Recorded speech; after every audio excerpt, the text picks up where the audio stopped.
Buenos días.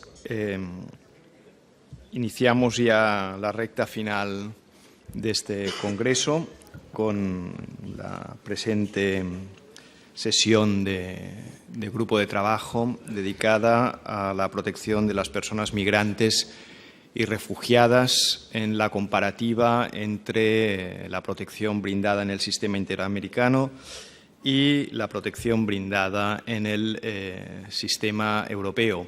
Para ello tenemos dos representantes de ambos sistemas. En primer lugar, Carlos Castilla, que es profesor de la Universidad Pompeu Fabra y también de la Universidad Autónoma de México, que supongo que, aunque él tiene amplios conocimientos también de la jurisprudencia del Tribunal Europeo de Derechos Humanos, supongo que tendrá preferencia por hablarnos de la jurisprudencia de la Corte Interamericana.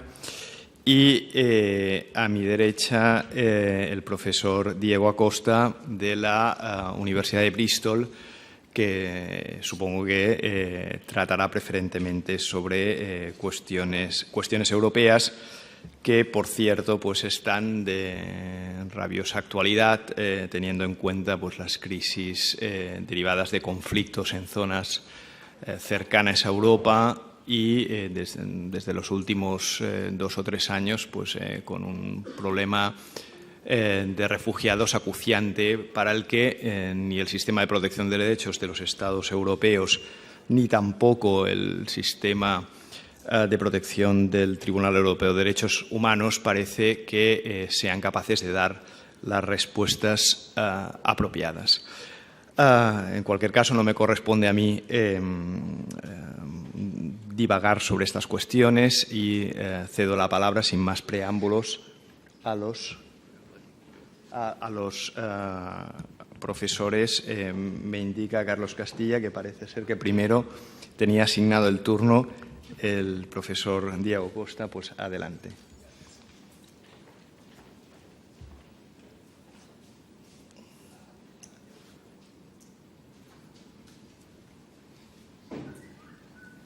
Hola, bueno. Buenos días.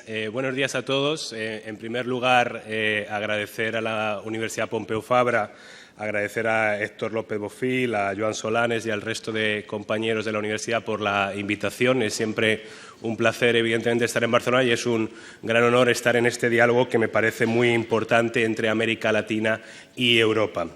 Tengo que hacer alguna aclaración preliminar respecto a mi presentación. En el programa, como pueden ver, se habla de la protección judicial europea de los derechos de los migrantes y de los refugiados. Yo solo me voy a centrar en, por una parte, la protección a través del derecho europeo, es decir, voy a hablar de la Carta Europea de Derechos Fundamentales, no voy a hablar de la Convención Europea de Derechos Humanos, y me voy a centrar en las personas migrantes, no me voy a centrar en los solicitantes de asilo. Esto tiene que ver, evidentemente, con que el tema es demasiado grande para hacerle justicia en 30 minutos y también tiene que ver con el hecho de que yo conozco mucho mejor la realidad en cuanto al derecho europeo de migración. En segundo lugar, quería decirles que me parece muy importante este diálogo en materia de protección de los derechos de los migrantes entre América Latina y Europa por varios motivos. El primer motivo es que creo que hay un gran desconocimiento en América Latina de cómo funciona la protección de los derechos de los migrantes en el sistema del derecho europeo. Yo llevo ya un poco más de 3 años trabajando sobre Sudamérica, sobre nuevas leyes de inmigración, en particular en Brasil, en Argentina, también en menor medida en Uruguay, en Bolivia, en Chile, en Ecuador, en Colombia, y me doy cuenta siempre cuando hablo con, por ejemplo, ONGs en Colombia, con el gobierno en Brasil, con académicos en Argentina, siempre me doy cuenta de que hay una visión de que el derecho europeo de inmigración es tremendamente restrictivo. Siempre se habla de este concepto de fortaleza Europa, siempre se menciona a la directiva de retorno y siempre se dice que el derecho europeo es muy restrictivo. Yo creo que eso no es así. Yo soy muy crítico con algunos aspectos del derecho europeo de inmigración, pero creo que lo que realmente existe en Europa, más allá de una fortaleza europea, es mecanismos contradictorios de inclusión, por una parte, por los cuales los migrantes pueden acceder a infinidad de derechos, y por otra parte, de exclusión. Son dos mecanismos, como les digo, contradictorios de inclusión y de exclusión, que funcionan de manera a veces un tanto esquizofrénica, ¿no? Porque ambos funcionan al mismo tiempo, ¿no? Estos mecanismos contradictorios yo los he denominado en un artículo como de revolving doors, o de puertas giratorias, porque permiten, por una parte, que los migrantes accedan a determinados derechos, pero al mismo tiempo pueden quedarse atascados en esas puertas giratorias con la amenaza, digamos, constante de reducción de derechos o incluso de expulsión del territorio europeo. Y esto se da, desde mi punto de vista, por la dificultad que tienen los Estados en Europa a la hora de regular las migraciones, por la variedad de actores que hay involucrados en la regulación de las migraciones, por la incertidumbre sobre los flujos migratorios y, por supuesto, también, en último caso, por la falta de aceptación de que en el mundo globalizado en el que vivimos las políticas restrictivas y también las políticas inclusivas tienen poca influencia en los movimientos de las personas. Todo esto hace que en Europa tengamos un derecho de inmigración muy fragmentado en diversas categorías de personas. Por un lado, evidentemente, tenemos a los que son ciudadanos europeos, es decir, los ciudadanos de los 28 Estados miembros y también los miembros de su familia. Pongamos el ejemplo de un francés en España que trae a su mujer o a su marido, que puede ser americano, colombiano o japonés. A este grupo de personas no se les aplica la ley de extranjería en España, se les aplica el derecho europeo. Son ciudadanos europeos que tienen libre movimiento dentro del espacio de la Unión Europea. Por tanto, en este caso no estamos hablando de inmigrantes desde el punto de vista jurídico, sino que estamos hablando de ciudadanos europeos que ejercen su libre derecho a la movilidad. Por otra parte, tenemos lo que llamamos nacionales de terceros países, es decir, aquellas personas que no son ciudadanos europeos. Y aquí tenemos también una gran fragmentación. Hay directivas, es decir, leyes europeas que tratan de aquellos que vienen por medio de la reunificación familiar, de aquellos que tienen residencia de larga duración, de aquellos que son estudiantes, investigadores, trabajadores altamente cualificados, trabajadores temporeros, traslados intraempresariales, trabajadores o personas en situación irregular. Es decir, existe una gran fragmentación dentro del derecho europeo de inmigración, lo cual hace precisamente difícil hablar de dicho derecho, porque este derecho varía en función de la situación de la persona, del número de años que haya residido en el país, de quiénes sean sus familiares, de qué tipo de trabajo realice, etcétera. Y además el derecho europeo de inmigración es una competencia compartida entre, por un lado, la Unión Europea y, por otro lado, los Estados miembros.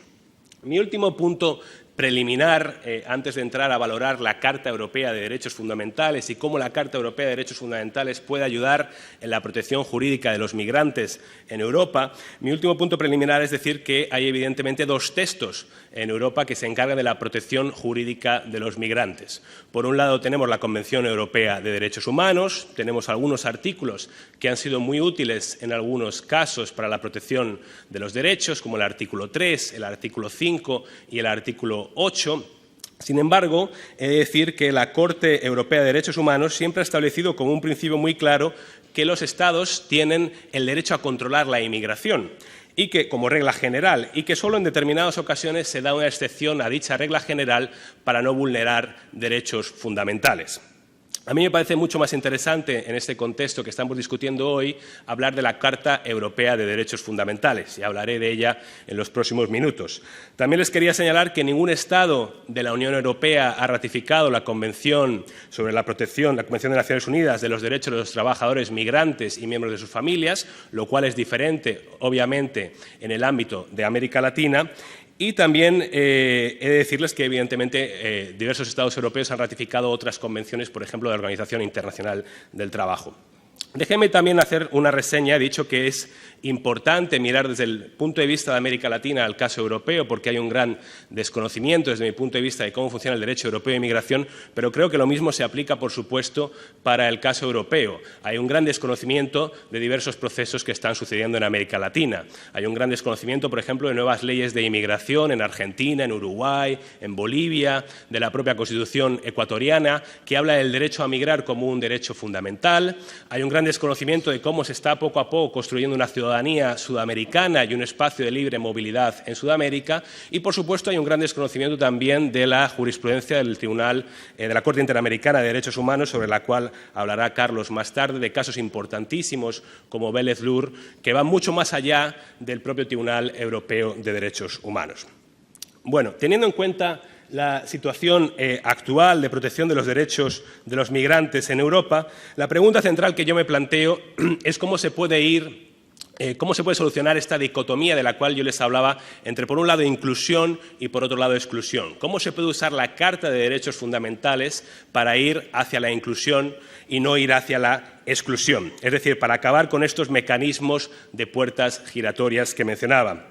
Y creo que la respuesta a esa dicotomía es empezar a usar de manera clara y contundente la Carta Europea de Derechos Fundamentales. Y aquí creo que tenemos una gran responsabilidad, no solo aquellos que trabajamos en el mundo académico y que podemos enseñar a nuestros alumnos y escribir artículos sobre el tema, sino también, evidentemente, todos los demás actores, jueces, abogados, ONGs que trabajan sobre la protección de los derechos de los migrantes en Europa. También tenemos, creo, una labor pedagógica importante que jugar, porque creo que la Carta Europea de Derechos Fundamentales, que es jurídicamente vinculante desde el año 2009, todavía no es conocida por la población en general. Es decir, estamos hablando de una carta que incluye un elenco de derechos que se aplican a todos los que residen dentro del espacio de la Unión Europea, sean ciudadanos europeos o no, y dentro de los ciudadanos migrantes estén en situación irregular o no. Es decir, se aplica a todos. La Carta tiene una limitación importante, que es que solo se puede usar cuando una normativa nacional esté incluida en el ámbito de aplicación del derecho de la Unión, como mencionó la Corte en el asunto Franson. Sin embargo, como les decía, hay una competencia compartida en derecho europeo de inmigración entre los Estados miembros y la Unión Europea, pero la Unión Europea ha regulado cada vez más aspectos de ese derecho de la inmigración, con lo cual, en la mayor parte de los casos, se va a poder utilizar la Carta. El desafío en el cual nos encontramos es no solo ver si la Carta es de aplicación en un determinado caso, sino también ver cómo interpretamos los derechos de la Carta. Aquí la última palabra la va a tener el Tribunal de Justicia de la Unión Europea, que puede, en su interpretación, interpretar determinados derechos de manera diferente a las Cortes Constitucionales de los distintos países de la Unión Europea, como ha sucedido, por ejemplo, en el caso de Meloni, en el cual hizo una interpretación distinta de aquella que hacía el Tribunal Constitucional español. Entonces, cuando uno empieza a ver los derechos incluidos en la Carta, nos preguntamos cómo podemos interpretar, por ejemplo, el derecho a la dignidad humana del artículo 1, cómo se puede interpretar la prohibición de tratos inhumanos o degradantes del artículo 4, cómo interpretar el derecho a la prevención sanitaria del artículo 35. Entonces, yo les voy a dar 3 ejemplos de cómo el Tribunal Europeo de Justicia está interpretando la Carta de Derechos Fundamentales en determinados aspectos que benefician a ciudadanos migrantes en la Unión Europea. Y les voy a hablar de las 3 directivas de derecho europeo sobre inmigración que, desde mi punto de vista, son las más importantes: la Directiva de Reunificación Familiar, la Directiva de Residencia de larga duración y la Directiva de Retorno. Y van a haber 3 maneras en las cuales el Tribunal está utilizando la Carta.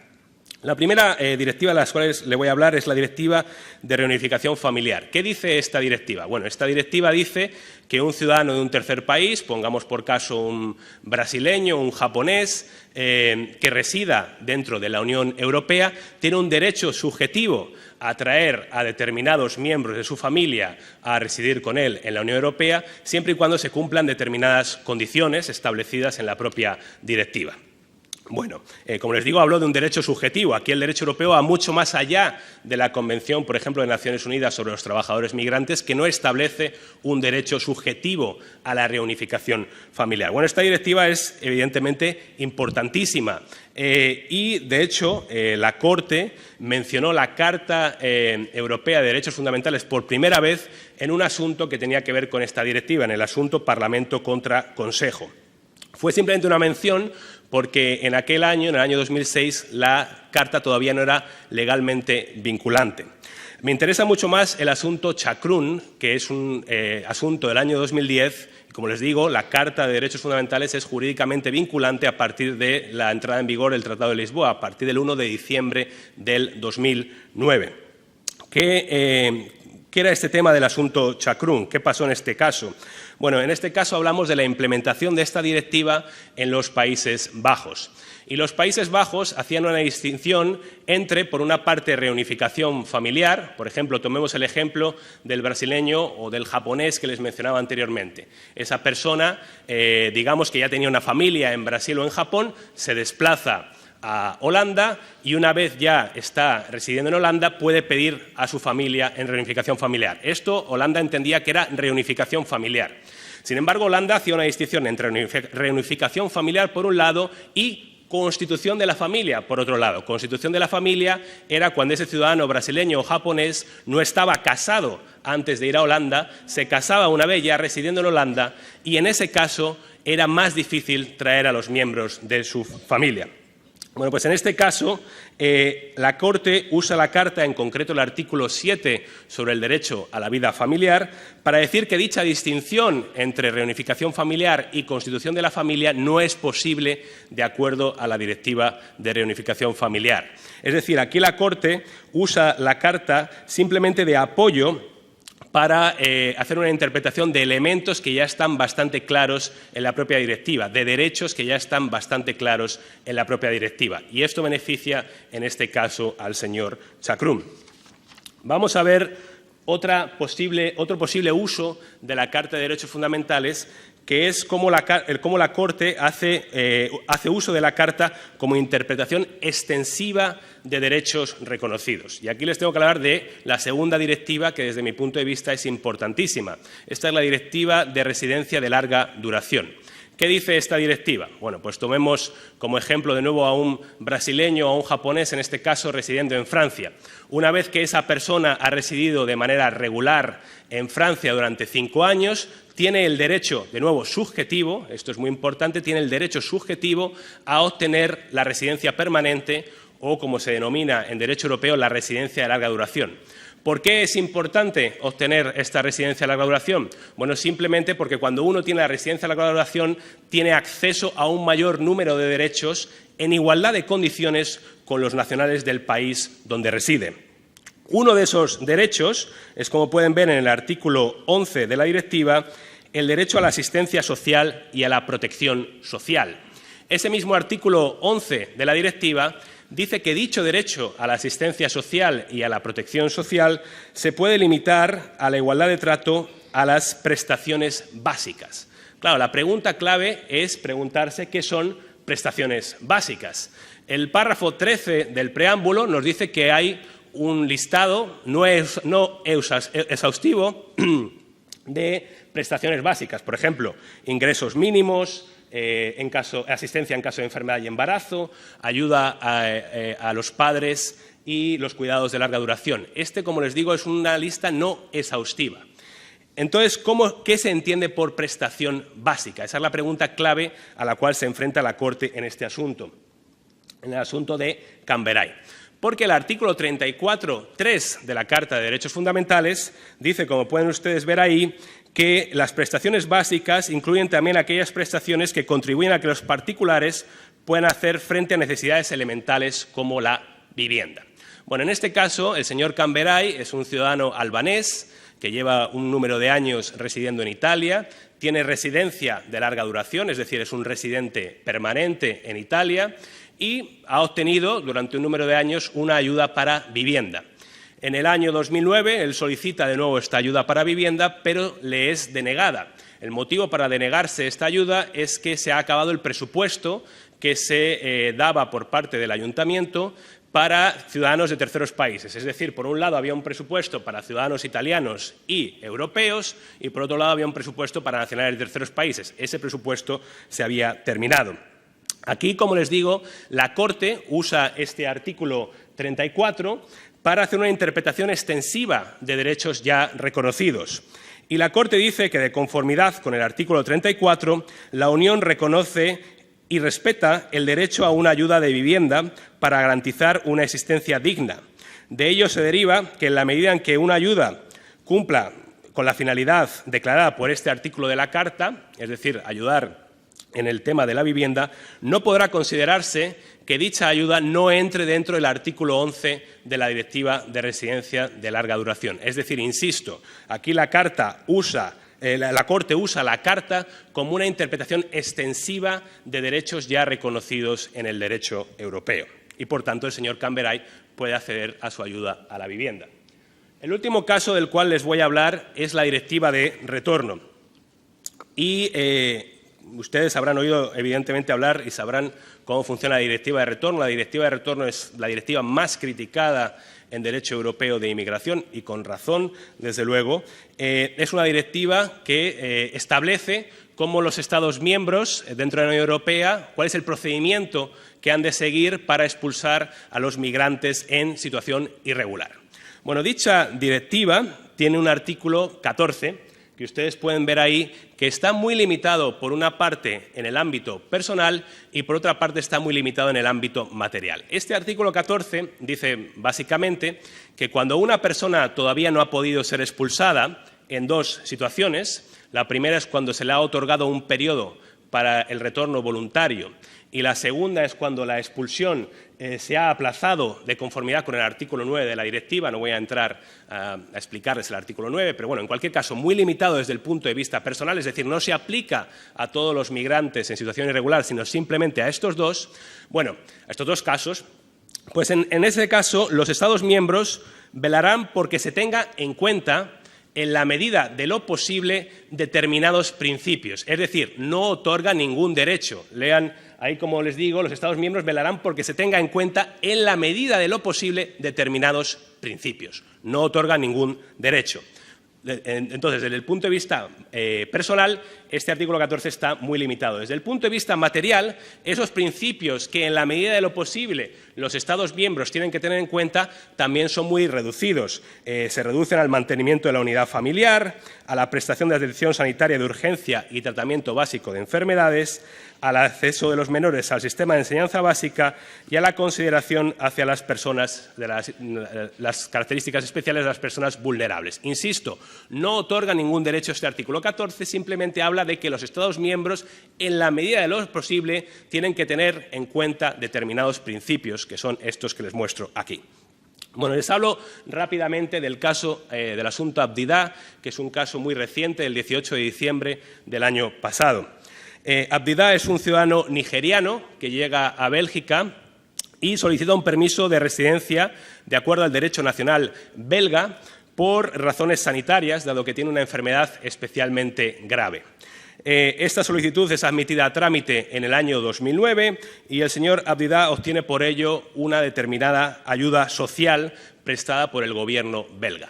Sin embargo, en el año 2011 se le deniega la autorización de solicitud de residencia en Bélgica porque se dice que su país de origen, en este caso Nigeria, dispone de los recursos suficientes y de la infraestructura sanitaria suficiente para atender a personas que tengan la dolencia del señor Abdida. El señor Abdida interpone un recurso ante dicha denegación y durante los 3 años en los cuales se tramita dicho recurso, el señor Abdida solo tiene acceso a tratamiento médico de urgencia. No tiene ninguna otra ayuda social, simplemente acceso a tratamiento médico de urgencia. La Corte se centra en el artículo 19 de la Carta, que dice que nadie puede ser devuelto a un estado en el cual corra grave riesgo de ser sometido a tratos inhumanos o degradantes, y también se centra en el artículo 47 sobre el derecho a la tutela judicial efectiva, para decir que es contrario al derecho europeo una ley como la que tenemos en Bélgica y que, en la medida de lo posible, hay que dar una cobertura que cubra las necesidades básicas de la persona durante el procedimiento de recurso. Es decir, transforma unos principios de los cuales hablábamos anteriormente. Los Estados miembros tienen que tener en cuenta, en la medida de lo posible, estos principios, lo transforma en un derecho de la persona a una cobertura sanitaria básica y que cubra sus necesidades básicas. Pero a mí me parece todavía mucho más importante la opinión del abogado general en este caso, que llega a una conclusión similar, pero utilizando artículos de la Carta diferentes y, desde mi punto de vista, mucho más interesantes. El abogado general examina el artículo 14 que les decía la directiva y dice, bueno, efectivamente este artículo es muy limitado, está muy limitado por el tema personal y está muy limitado por el tema material. Y el abogado general dice, bueno, en la Carta Europea de Derechos Fundamentales tenemos el artículo número 1, que habla de la dignidad humana, el artículo 2, derecho de la vida, artículo 3, integridad de la persona, artículo 4, prohibición de tratos inhumanos y degradantes, y artículo 35, sobre protección de la salud. Y entonces dice el abogado general, bueno, vamos a ver cómo se pueden utilizar estos artículos en este caso. Porque, evidentemente, su pregunta clave es ¿cómo hace el señor Abdillah para mantenerse, cómo hace el señor Abdillah para atender sus necesidades más básicas? Cuando el señor Abdillah está en situación irregular y, por lo tanto, tiene prohibido el acceso al mercado de trabajo, cuando el señor Abdillah tiene gran dificultad, por ejemplo, para alquilar un piso, dado que en muchas legislaciones, si uno alquila un piso a una persona en situación irregular, se encuentra en problemas, cuando el señor Abdillah no tiene ninguna asistencia social que le ayude y, entonces, tiene una gran dificultad para subvenir a sus necesidades más básicas, alojamiento, vestirse, alimentarse. Todo esto, dice el abogado general, puede poner al señor Abdillah en una situación de indigencia y afecta directamente a estos derechos básicos de los cuales les he hablado, ¿no? Integridad de la persona, integridad física de la persona, de riesgo para la vida, trato inhumano o degradante. Paradójicamente, dice el abogado general, uno tiene más derechos bajo la directiva de retorno cuando está detenido que cuando no está detenido. Y aplicar la directiva de este modo, según el abogado general, conduce a incoherencias e irregularidades que no permiten garantizar su efecto útil. Porque ¿cuál es el objetivo de la directiva de retorno? El objetivo de la directiva de retorno es, por supuesto, establecer los procedimientos para la expulsión de los ciudadanos en situación irregular en Europa. Pero esos procedimientos tienen que respetar los derechos fundamentales y tienen que respetar la Carta. Pues bien, el respeto a la dignidad humana, los derechos a la vida, integridad y salud reconocidos en la Carta, así como la prohibición de tratos inhumanos y degradantes, hacen que el abogado general concluya que una persona como el señor Abdillah, en esta situación, cuya expulsión ha sido suspendida mientras se tramite el recurso que ha presentado, tiene que tener una cobertura de sus necesidades básicas, porque esta satisfacción de las necesidades básicas es un derecho esencial de la persona. Y dice el abogado general, si bien el alcance de esta cobertura tiene que ser determinado por los Estados miembros dentro del margen de apreciación que les permite la directiva, esta cobertura debe ser suficiente para garantizar al interesado su subsistencia, un nivel de vida digno y adecuado para su salud y permitiéndole en particular disponer de un alojamiento habida cuenta, en este caso, de sus necesidades específicas. Es decir, ¿qué hace la Carta aquí, en este caso? La Carta, en este caso, genera derechos que no existen en el derecho europeo de inmigración. Vamos un paso más allá de los otros dos casos que hemos visto. Bueno, para concluir, entonces, ¿cómo está utilizando el Tribunal de Justicia de la Unión Europea la Carta? Pues, en primer lugar, como les decía, como apoyo en la interpretación de derechos ya existentes, por ejemplo, en la Directiva de Reunificación Familiar en el caso de Chacrún. En una segunda instancia está utilizando la Carta como interpretación extensiva de derechos ya reconocidos, es decir, un derecho que ya existe en la propia directiva. La Carta dice, ¿cómo hemos de interpretar este derecho? Vamos a usar, la propia Corte, dice, ¿cómo podemos interpretar este derecho que ya existe en derecho europeo de inmigración? Vamos a usar la Carta para hacer una interpretación extensiva. Y, en tercer lugar, está siendo usada por la Corte, y este es el aspecto que a mí me parece más importante y más interesante, como generadora de derechos que no existen en el derecho europeo de inmigración. Por supuesto, puede ser el aspecto más criticable de la labor del tribunal, pero indudablemente, si tenemos una carta que es jurídicamente vinculante, la Corte tiene la obligación también de usar esa carta. ¿Cómo de lejos ha de interpretar los derechos establecidos en la Carta de la Corte? Bueno, pues si tenemos en cuenta que el artículo 2 del Tratado de la Unión Europea establece que la Unión se fundamenta en los valores de respeto de la dignidad humana y respeto de los derechos humanos, yo creo que la Corte tiene la obligación de hacer una interpretación extensiva de la Carta en la medida de lo posible. Insisto en la labor importante que tenemos que jugar todos, académicos, abogados, ONGs, jueces, en ver que esto sea posible, y también en la labor pedagógica que tenemos que hacer para que se tenga claro que la Carta de Derechos Fundamentales otorga derechos a todos los residentes en la Unión Europea. Muchas gracias.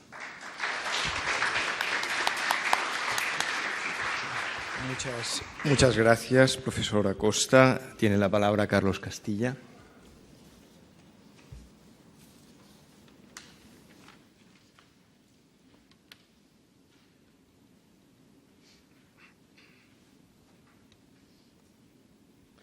Hola, muy buen día a todos y todas. Primero, como siempre, agradecer a la universidad por abrir este espacio, a todas y todos los que están aquí presentes por la posibilidad de estar con nosotros discutiendo estos temas. Los temas de migración, a veces desde el punto de vista jurídico, son pocas veces estudiados. Es difícil a veces explicarlos, y ahora verán más por qué, en la medida de que el derecho nos da un marco que a veces no es el más agradable, y cuando vemos ideas desde la sociología, desde la política, desde la demografía, podríamos ver unas soluciones más plausibles para analizar la migración nacional e internacional. Pero antes de entrar a este apasionante tema y este tan interesante tema para la protección de los derechos humanos, derechos fundamentales, no puedo dejar de pasar esta oportunidad de tener el micrófono en un evento académico en el que hablamos de diálogos judiciales para señalar, al menos de manera muy breve, algunas ideas o algunos temas relacionados con lo que hemos estado hablando del control de convencionalidad y los diálogos. Será muy breve porque el tema es, como ayer se decía, puede ser muy entretenido, pero el objetivo concreto es claro: personas migrantes, no lo olvido, pero quiero abordar un poco. En estos días he escuchado, afortunadamente, de voz de dos jueces interamericanos que ya encontraron el fundamento del control de convencionalidad. Me da mucho gusto escuchar ese fundamento, que es el artículo 1, 2, 29 y 68 de la Convención Americana sobre Derechos Humanos. Ese punto, hace 2 años, lo propuse en una idea llamada garantía de tratados. ¿Por qué? Porque en realidad, y como después hemos visto en algunos otros debates, lo que se pide es aplicar el Tratado Interamericano. Ahora que se empieza a definir realmente la novedad del control de convencionalidad, yo lo veo poco, porque realmente estamos cayendo a lo que cualquier persona que ha estudiado, desarrollado, analizado, creo, temas de derecho internacional sabe que cuando un Estado es parte de un tratado internacional, se compromete y tiene obligaciones que cumplir. Estamos llegando a esa parte que es simple y sencillamente cumplir esas obligaciones, lo cual no es ninguna novedad. Sí, el término, sí ha llegado mucho en América Latina el término control de convencionalidad, pero realmente no es ninguna novedad. Estamos, y ese es el objetivo, utilizar lo más posible los tratados internacionales. Pero el tema migratorio justamente nos da para pensar si realmente las soluciones están en el derecho internacional y si debemos a veces seguir teniendo miedo frente al derecho de origen nacional. Y lo digo porque si se analiza la palabra o la idea que corre muy común cuando se habla de la migración irregular o migración sin autorización, normalmente se utiliza el término migrantes ilegales. La idea de ilegalidad se introdujo en los tratados de derechos humanos. Los tratados de derechos humanos, desde la Declaración Universal sobre Derechos Humanos, al hablar de la residencia de las personas, de la circulación, hablan de quien esté legalmente. Quien no esté legalmente, no está. En las constituciones, ustedes, y al menos ahora me refiero a las latinoamericanas, en la de Colombia se le reconoce a todo colombiano, pero por ejemplo en Perú, México, Panamá o República Dominicana, que son algunos de los países aquí presentes, se reconoce a toda persona. Este derecho a circular, a entrar. No se habla en las constituciones de la ilegalidad de las personas. Entonces, si vamos a hacer estos diálogos, también es importante tener claro que no todas las soluciones están en el derecho internacional, como no todas están en el derecho nacional. Más que pensar simple y sencillamente en el control de convencionalidad o en utilizar solo los tratados, creo que un efectivo diálogo pro persona en buscar y en encontrar y en tratar de interpretar las normas en aquella donde encontremos la mejor protección o la restricción que menos dañe, ahí podríamos tener una solución. Ahora, en estas ideas del control de convencionalidad, es muy importante también no perder de vista que el control de convencionalidad mismo, y eso no hemos dado respuestas, en eso seguimos aún pendientes de dar respuestas, no es o no es compatible, pensando, insisto, en nuestra América Latina. Podemos exigirles a la justicia, a la jurisdicción indígena, que hagan un control de convencionalidad. Y lo planteo porque es un tema recurrentemente olvidado cuando se analiza el control de convencionalidad y se dice todos los jueces, todas las autoridades. Podemos realmente exigirle a las comunidades indígenas, a los pueblos indígenas, con sus sistemas de justicia que muchas constituciones nacionales reconocen, porque nuestro pluralismo constitucional o nuestro pluralismo jurídico en América Latina a veces nace desde esas mismas comunidades, antes de ser multinivel, está dentro de los propios países. Son muchas preguntas o muchos temas que están inmersos. Y otro punto también, y que hace falta reflexionar, el control de convencionalidad, y ayer se hablaba en una mesa sobre la independencia, ¿no puede incidir también el control de convencionalidad en la independencia judicial? Y esto lo digo, y no lo digo con una respuesta, sino realmente no podremos estar al decir que debemos seguir estrictamente los criterios de la Corte Interamericana, ¿no estaremos también limitando esa posibilidad de mejores desarrollos? Creo que las soluciones o muchas soluciones se deben de dar justamente en este diálogo. Tal vez un gran problema ha sido o es a lo largo de todo este tiempo que el diálogo, debió surgir primero tal vez entre internacionalistas y constitucionalistas. Porque hoy en día, y cuando pensamos un poco en pasado, si vemos el monismo y el dualismo, yo recuerdo, y lo poco que he leído tal vez, los monistas no eran los progres y los dualistas los conservadores. Y en eso mucho tiene que ver la manera en cómo se incorpora el derecho internacional a los sistemas nacionales. Lo que no hay duda alguna es que si lo incorporamos tenemos que cumplirlo, pero también hay más debates que simple y sencillamente dar una orden. Y finalmente, con esto cierro este punto que ya me fui un poco más de lo que quería yo ocupar de tiempo. En muchas ocasiones, y también ayer se hablaba con la independencia judicial, cuestionamos a nuestros jueces nacionales, cuestionamos la forma en cómo son electos. Y también, una vez que son electos jueces en la Corte Interamericana, parecen impolutos. No olvidemos que tan deficientes son los procedimientos de selección en nuestros órganos supremos y constitucionales nacionales, como lo es el procedimiento de selección de jueces interamericanos en la Organización de Estados Americanos. Son temas que creo que deben estar presentes antes de dar toda la, de poner todos los máximos en esta situación. Y finalmente en estos diálogos hemos escuchado, y eso lo hago como mexicano, y sobre todo porque sin duda si se tienen que dar los diálogos, se tienen que dar de esta forma. Unos diálogos judiciales son sanos.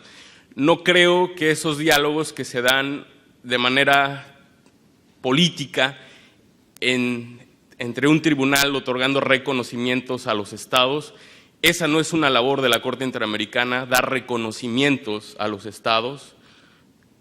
La Corte Interamericana tiene una función específica y no estar celebrando X o Y decisión de algún país. Y esto lo digo especialmente porque hemos escuchado mucho del caso Rosendo Radilla Pacheco. Esta tarde escucharemos algo más y sí, sin duda, yo no puedo negarlo, cambió el sistema jurídico mexicano y ha transformado muchos aspectos importantes. Pero a 41 años de la desaparición del señor Radilla Pacheco, no sabemos dónde está. Y sí, a los que nos gusta escribir, a los que nos gusta debatir, tenemos mucho para debatir. Pero el fondo de este caso, el fondo de esta sentencia, que era en parte esencial saber dónde está esta persona, seguimos sin conocerlo. Esto era casi un desahogo después de varios días. Ahora, el tema de las personas migrantes, como ya lo decía Diego, es un tema que es muy complejo porque hemos fraccionado a lo largo de los años a estas categorías, ¿no? La genérica migrantes, la otra refugiados y dentro de migrantes, inmigrantes, emigrantes. La Corte Interamericana de Derechos Humanos, en su opinión consultiva 18, define en principio de esta forma a un migrante. Ese término genérico que incluye al emigrante y al inmigrante, para después definir quién es emigrante y quién es inmigrante. Sin embargo, si vemos estas definiciones, realmente se queda corta la Corte Interamericana de Derechos Humanos, porque las ideas básicas es trasladarse a otro estado y establecerse en él, o salir con el propósito de residir. Sin embargo, los fenómenos migratorios, los movimientos migratorios son más que buscar ir a residir. Como mexicano, a mí me avergüenza el trato que les damos a todos los centroamericanos, todas las personas centroamericanas y también de otros países que suelen pasar por nuestro territorio nacional con destino a Estados Unidos y no buscan ni residir, no buscan establecerse en México, sin embargo, también son personas migrantes. Esta definición me parece que se ha quedado corta. En la opinión consultiva 21 del año pasado, la Corte Interamericana tuvo una oportunidad de hacer un nuevo desarrollo, no aprovechó esa oportunidad, sigue siendo esta definición. Ahora, un punto que en lo personal a mí me gusta analizar este tema de los derechos de las personas migrantes un poco a la inversa, porque normalmente entramos a los debates y en general en todos los conocidos como grupos vulnerables, entramos al debate tratando de justificar diciendo por qué sí tienen X derechos, ¿no? Los tratados internacionales y las normas reconocen esos mínimos de derechos. Todos los tratados especializados son una suma a esos tratados generales, no son los únicos tratados que están dedicados a estas personas. Si analizamos de esta forma qué derechos no tiene una persona migrante extranjera, podemos encontrar esto como un panorama general, digamos, como lo más común, lo más constante en constituciones y en tratados. Puede haber algunas variaciones dependiendo en cada país, pero en términos generales, tanto derechos políticos de manera concreta la participación, votar, ser votado, ser electo, formar parte de una administración o ocupar determinados cargos públicos, y la libertad de circulación, la mitad, ¿no? Tenemos casi todos reconocidos. El entrar a un país del cual no se es nacional no está reconocida en los tratados internacionales. No todos los textos nacionales reconocen ese derecho. Insisto, en el caso mexicano es muy particular y no se ha logrado explotar lo suficiente. La Constitución mexicana reconoce ese derecho a toda persona de entrar y salir, no solo a los mexicanos, no solo a los nacionales. Pero en sí son estos los derechos que normalmente, por regla general, la comunidad internacional y muchos estados han establecido que no tienen reconocidas las personas migrantes. ¿Qué significa eso? En mi opinión, que el resto de derechos, lo único que pueden hacerse en todo caso es modalizarse o tratar de ajustarse si se quiere, pero también partiendo de la idea de que se pueden o no establecer restricciones a los derechos humanos de las personas migrantes, pero al estar inmiscuida la categoría sospechosa nacionalidad, tampoco puede ser de manera tan libre, sino por esa misma categoría sospechosa hacerlo de una manera todavía más estricta en este análisis. Más adelante daré alguna idea más concreta. Si estos son los derechos que no tiene reconocida una persona migrante extranjera, los demás me parece que debemos asumirlos como los que los tienen.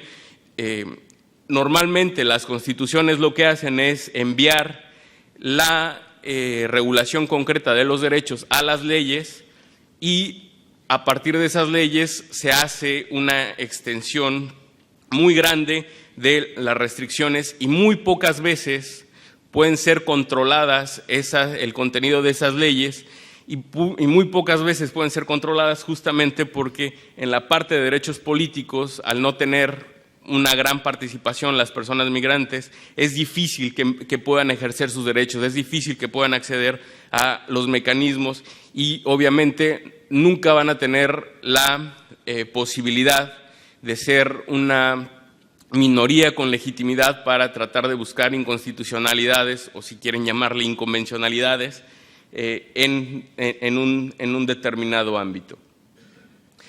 Ahora, la Corte Interamericana tiene en realidad un breve desarrollo aún en jurisprudencia interamericana. Si vemos que tiene en total, claro, si lo comparamos con el Tribunal Europeo es mínimo, pero esta mañana, si no me equivoco, tenía 181 sentencias publicadas.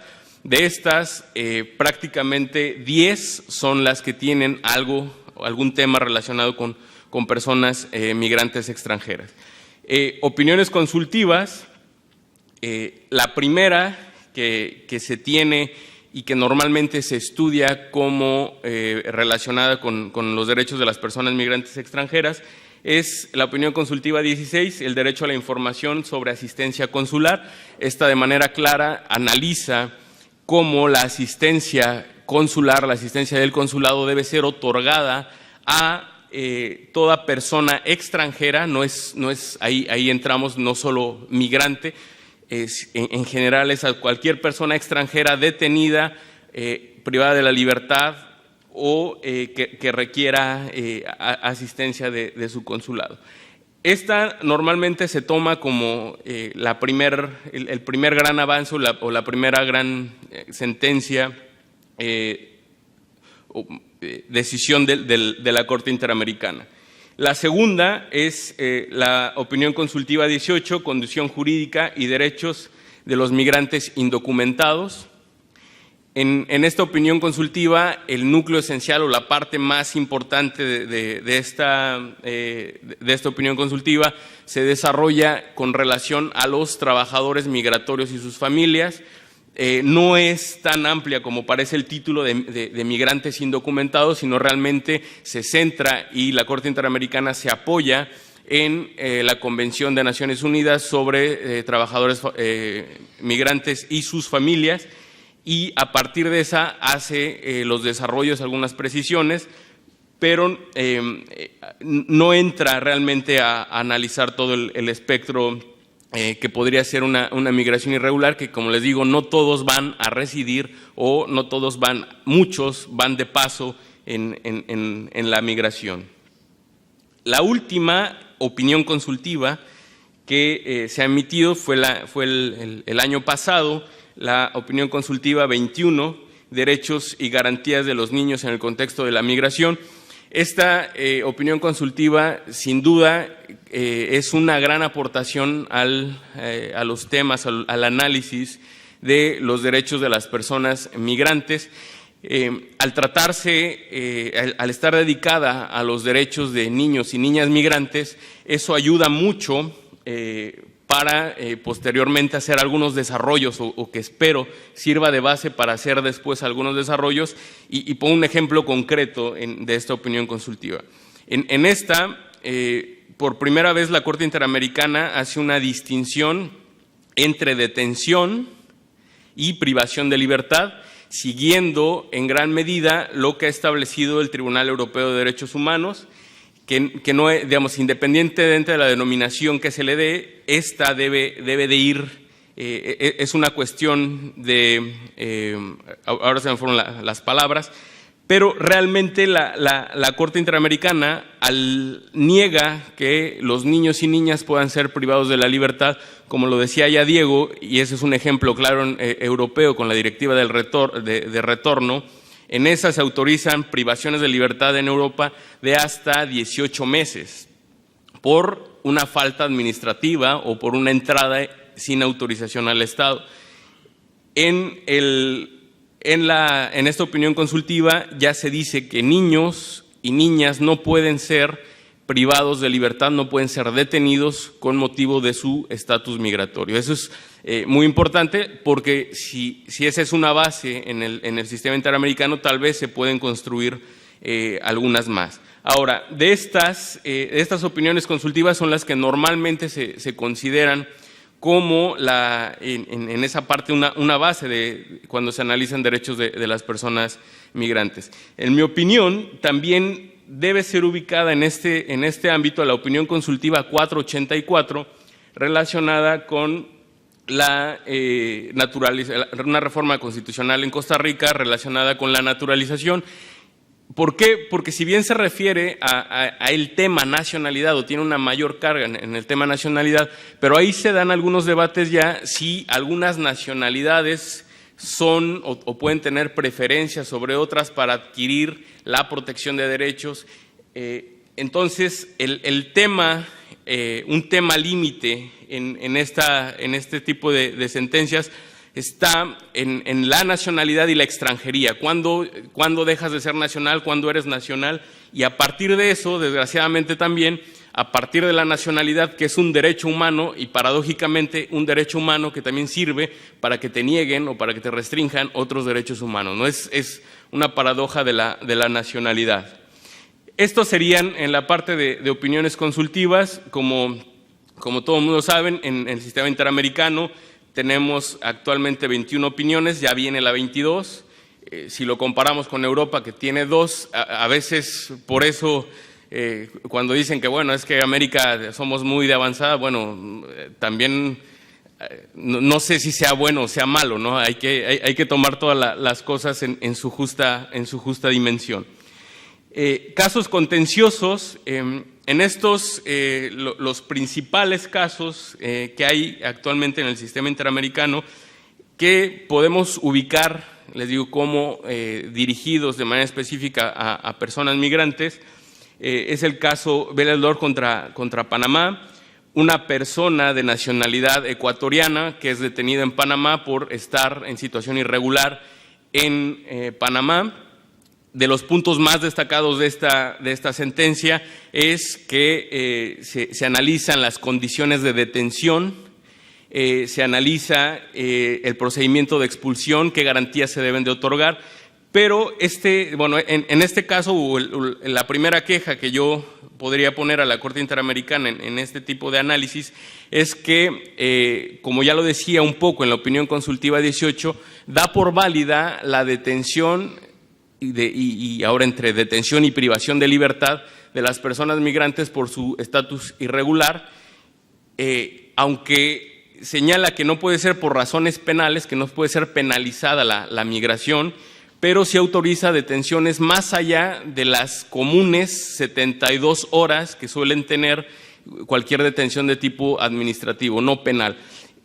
Ahí la Corte da por hecho, da por válido de cierta forma que se puedan llevar a cabo estas detenciones, solo dice deben ser bajo ciertas condiciones y otorgarle garantías. El caso Nayef Dorizama y otros contra República Dominicana, este caso es, y el de personas migrantes expulsadas contra República Dominicana del año pasado, estos dos casos son uno de los reflejos claros de las grandes problemáticas que tenemos en América Latina sobre el tema migratorio. En el primer caso, en Nayef Dorizama, es un grupo de personas migrantes que entran de manera irregular en un camión y al tratar de ser detenidas en un retén militar, siguen de frente, los militares les disparan, el camión vuelca, hay personas heridas, personas muertas, los heridos y algunos no heridos son expulsados sin un procedimiento previo. A las personas que son llevadas al hospital o muertas, a las personas muertas las trasladan, las envían a una fosa común. Las personas lesionadas son llevadas a un hospital y no son atendidas por varias horas porque son de origen haitiano. En el caso de personas dominicanas y haitianas, ahí es un debate igual interesante porque está en los límites de nacionalidad y extranjería. Cuando ya es una persona nacional, cuando es persona extranjera, y también relacionada con las expulsiones, porque al final las personas migrantes o las personas extranjeras somos los únicos que podemos ser expulsados de un territorio, ¿no? Los nacionales nunca pueden ser expulsados. Y dejé al último el caso de la familia Pacheco Tineo contra Bolivia, porque este caso es muy relevante en el análisis, porque es el primer caso en el que la Corte Interamericana de Derechos Humanos entra al análisis de la situación del asilo, del refugio. Y es muy, es muy útil o muy interesante porque le permitió a la Corte Interamericana traer prácticamente todos los criterios del Alto Comisionado de las Naciones Unidas para los Refugiados a la jurisprudencia interamericana. Ahí no sé si es diálogo o corta y pega, pero es muy útil porque realmente trae muchos de los principios, muchas de las directrices que ha establecido el Alto Comisionado, los utiliza para generar. Este caso es de una familia de origen peruano que se le reconoce el estatus de refugiado, como refugiados tanto en Chile como en Bolivia. En algún momento se los desconocen, son expulsadas de un país, uno de los hijos ya era chileno y aún así es expulsado. Digamos, es un caso complejo que revela. Ahora, pero en este tema y que son los límites o hasta dónde llega el tema como migrante estricto y lo que ya decía Diego, que es muy difícil, está tan fraccionado que no sabemos a veces hacia dónde movernos. También hay otros casos en el sistema interamericano donde se han analizado los derechos de personas extranjeras, pero que no entran a veces por esta fracción, esta idea de fraccionar las categorías, no entran a veces en este análisis. El caso Yves Bronstein contra Perú, este caso es de una persona de origen israelí que, principalmente porque era el dueño de una televisora, pero también esta persona se naturalizó peruano, ya tenía la nacionalidad peruana por naturalización, y después le intentan quitar o desconocer esta nacionalidad. Ahí es un tema, un caso también interesante en esos, insisto, límites de nacionalidad y extranjería. El caso Tibi contra Ecuador es una persona de origen francés que es privada de la libertad arbitrariamente en Ecuador. Este caso digamos, prácticamente se utiliza toda la jurisprudencia de la opinión consultiva 16 y 18, las utiliza la Corte Interamericana para resolver este caso. No es novedoso, pero tiene ese plus que es por primera vez en un caso contencioso, trae toda esa jurisprudencia. El caso de las niñas Yanni Bosico contra República Dominicana, que es muy parecido a los... o tiene mucho de la misma carga de Nayel Doresama y de personas dominicanas. En este son dos niñas nacidas ya en República Dominicana, a las cuales no se les reconocían sus derechos por ser de su padre o sus padres ser de ascendencia haitiana, ¿no? Se les negaban estos derechos. También es un tema muy, muy interesante de análisis. Sin embargo, si ven todo esto, cuando recordamos que en el continente americano y sobre todo en la parte de Centro y Norteamérica tenemos uno de los corredores migratorios más grandes, uno de los 5 corredores migratorios más grandes, a mí me falta ahí ver como parte acusada a un país del cual soy nacional, porque realmente hay muchas y muchos casos en los cuales se están violando los derechos de las personas migrantes. Tal vez en Europa y a veces en Latinoamérica en general poco se escuchó, ahora conocemos muy bien el hecho de los 43 estudiantes en Ayotzinapa. Sin embargo, antes de ese hecho de graves violaciones y que se han dado a conocer, podemos tener, y solo por ejemplo para este tema de migrantes, tuvimos en un lugar llamado San Fernando, en Tamaulipas, una primero desaparición y después masacre de 72 personas migrantes, en su mayoría centroamericanos. También había una persona de origen indio, una persona china, pero en su mayoría centroamericanos. Sin embargo, eso no llamó, no prendió las alertas. Ese caso, como muchos más, sin duda podían llegar a la Corte Interamericana si pasan por la comisión. Y en lo personal, a veces, por eso soy tan crítico de la forma en cómo funciona el sistema interamericano de derechos humanos, porque para mí muchas veces es inconcebible que se diga públicamente o en periódicos que México está bien, que México está avanzando en la protección de derechos humanos, y porque no están llegando a casos a la Corte Interamericana de Derechos Humanos, cuando el camino o el filtro para que lleguen estos casos es por otra vía. Ojalá pronto lleguen, y digo ojalá porque realmente se necesita, y México podría ser un laboratorio muy interesante de la detención de personas migrantes, porque en México detenemos a las personas migrantes por 60 días hábiles, sin vista judicial, todo es administrativo y de manera automática, digamos, es parte del procedimiento migratorio. Sin duda, si se analiza bajo estos estándares que ponen varios de estos casos, estamos muy, pero muy lejos de estar cumpliendo.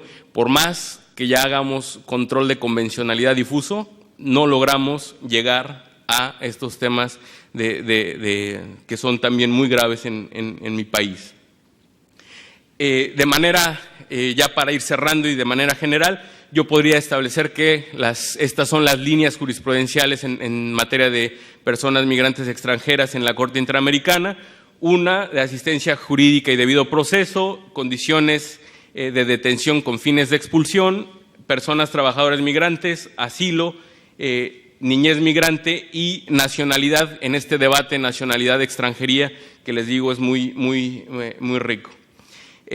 Ya como decía, una propuesta que creo que se debe de, no sé si se debe debatir o no, pero que hago para el análisis de los derechos de las personas migrantes extranjeras, y que ya después saldrá más desarrollada a la luz pública, pero es una mezcla, así como en Colombia hicieron un poco un test de proporcionalidad con algunos grados. Yo hablo de este test de dudosa proporcionalidad por el análisis de las personas migrantes extranjeras, que es justo el analizar esa proporcionalidad de restricciones y que es un mix. Les digo, esto ahora lo digo muy breve, pero es tratar de traer estos estándares o estos test de igualdad y de proporcionalidad, porque cuando restringimos derechos de personas migrantes extranjeras, está una categoría sospechosa llamada o ubicada como nacionalidad, y a partir de la nacionalidad se restringen o no derechos humanos. Creo que si hiciéramos un análisis aún más estricto de hasta dónde llega, y sobre todo partiendo de lo que decía al inicio, los únicos dos derechos que no están reconocidos de manera genérica son político de participación y el derecho a entrar, como esa parte del derecho de circulación. Ya me extendí de más, bueno, y con esto cierro. Muchas gracias.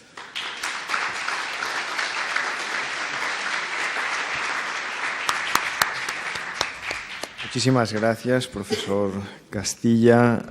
Muchísimas gracias a ambos por estas brillantes y documentadas conferencias de investigadores jóvenes. Y bueno, abrimos un turno de intervenciones. Tenemos mucho tiempo. Teóricamente cerramos a las 2. Han quedado muchas cosas en el tintero. Justamente no ha salido el tema de los refugiados en el ámbito europeo. Tampoco han salido muchos aspectos de Tribunal Europeo de Derechos Humanos. En fin, quien quiera, si puede abrir fuego. Sí. Sí. Doctor, sí. Adelante. Muchas gracias. A mí este tema me genera muchísimas dudas. Me parece que está lleno de puntos oscuros, de puntos grises. Me parece que, de la misma manera que decía Diego, que hay que reflexionar y exponer la Carta, la trascendencia de la Carta en el tema de los derechos de las personas migrantes, creo que otra cosa que hay que poner de relieve, y me parece interesante hacerlo en esta sede, es que tenemos un gravísimo problema en Europa de vulneración masiva de los derechos humanos. En América Latina está el problema de frontera norte, y ahí México es el país clave, como acaba muy bien de explicar Carlos, y desgraciadamente en Europa, aunque creo que no lo queremos ver, tenemos un problema de violaciones graves y masivas de los derechos humanos en frontera sur, y evidentemente no os tengo que contar que es España el país clave en ese problema, que, insisto, creo que no sale en los medios, y creo que los teóricos y ni tampoco los políticos estamos afrontando de manera adecuada el problema. O sea, estabas hablando antes de 47 personas muertas en México. En España tenemos 13 en el Tarajal. Obviamente es un número menor, pero es que hay muchas que no tenemos registradas, ¿no? Y entonces, claro, eso me genera dos tipos de problemas casi de conciencia, ¿no? Y quiero ser provocadora y os pregunto a los dos la cuestión. La primera cuestión que me planteo es que si no tenemos una actitud, quienes trabajamos en el tema de derechos humanos, de un cierto buenismo en esta cuestión, ¿no? Es verdad que cuando analizamos los casos ad persona, no las violaciones graves y masivas, sino los problemas individualmente considerados, claro, tenemos una visión muy prómine y muy de considerar la protección individual de los derechos, pero tenemos que pensar que esto también es visto, quizá nosotros no lo vemos así, pero mayoritariamente es visto como un problema de seguridad nacional y de defensa de las fronteras y de protección de la soberanía. ¿Cómo hacemos, quienes defendemos los derechos humanos, la visión prómine del asunto para combinar, o sea, para hacer razonablemente compatibles una política de defensa de fronteras, que considero que seguramente muchos creen que es imprescindible, y una política de protección de los derechos humanos? Porque si asumimos que no existe el derecho a migrar, no podemos integrar, o no deberíamos poder integrar plenamente el pleno reconocimiento de derechos para las personas que hacen algo que consideramos que no pueden hacer. Eso de un lado. Y de otro lado, ¿no sería mejor de verdad penalizar, desde el punto de vista de derecho penal, criminalizar la migración? Porque son mucho más garantes los mecanismos penales que los mecanismos administrativos. Es mucho mejor estar en una prisión que estar en un centro de internamiento de extranjeros, desde el punto de vista de la garantía de los derechos de las personas privadas de libertad. Y sé que en esto soy provocativa, claro que yo no creo que haya que criminalizar la migración, pero puestos a ser hipócritas, o sea, prefiero que esté la persona en prisión con unas garantías, con un juez de garantías, con un derecho de acceso a la sanidad, a la salud, con un derecho al vis a vis, con un derecho que no tienen las personas privadas de libertad hoy por hoy en ningún país de la Unión Europea. Y perdonadme por la extensión y por la complejidad de las preguntas, que sé que no son fáciles ninguna de las dos, ¿no?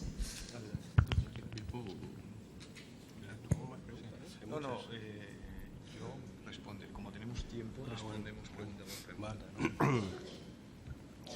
Como quieras tú. Está esto, sí. Bueno, el tema derechos humanos, seguridad. Migración, seguridad.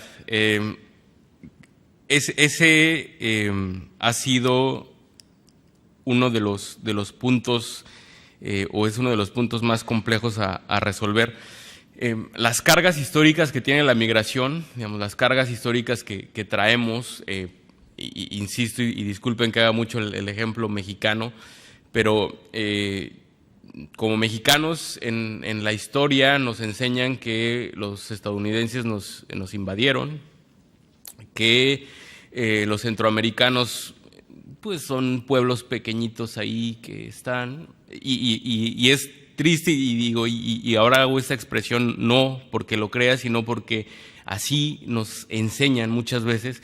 Digamos, tenemos esta xenofobia histórica muy, muy clavada porque se repite. Es fácil culpar o es fácil decir lo hace mal el desconocido o al que poco conocemos. Es fácil decir que los problemas de seguridad son por las personas extranjeras, por las personas que llegan. Y también es fácil decirlo porque si vemos los medios de comunicación o leemos los medios impresos, normalmente los criminales, los delincuentes, y aquí en España yo ahora lo veo mucho, pero también en otras partes, inmediatamente dicen la nacionalidad, o primero dicen la nacionalidad y después el delito, ¿no? Y los medios de comunicación nos van diciendo quiénes son el problema. Pero el análisis de la migración partió o nació en gran medida en ese ámbito, ¿no? El tema es quién entra a mi territorio, quién no entra, quién pertenece, quién no pertenece. Las cargas de derechos humanos las hemos tratado de incorporar y a veces tarde.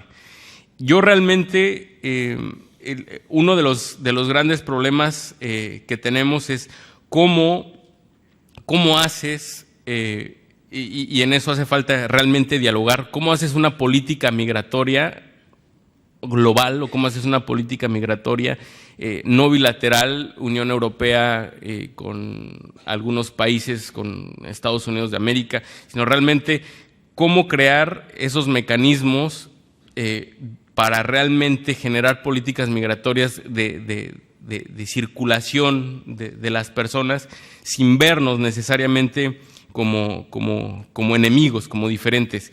Es, como dices, muy difícil dar una respuesta concreta a este tema, pero yo lo único que encuentro es cómo revertir esas cargas históricas, porque igual a veces cuando hablamos de inmigración desde América Latina y de África también dicen, bueno, en el Jus Migrandi del siglo XVIII, el Jus Migrandi era podemos movernos a todos lados, cuando ahora estos países son los que están migrando hacia los países que en algún momento, el Jus Migrandi ya no es igual, ¿no? Entonces sí ha evolucionado, sí ha cambiado, pero realmente es muy complejo y yo sigo tratando de buscar una idea más clara de cómo revertir esas cargas históricas, cómo tratar de conocernos más todas y todos para ver que tanto aquí que cualquiera de nosotros podría ser el delincuente o no delincuente, cualquiera puede ser una buena o mala persona,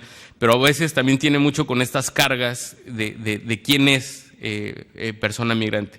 Ahora es fácil, y perdón, me estoy extendiendo mucho, hablar, cuando se habla de un migrante, normalmente a quien se atribuye esa categoría migrante es a la persona que ingresó de manera irregular. Yo soy estudiante, o yo tengo un permiso de estudiante en España.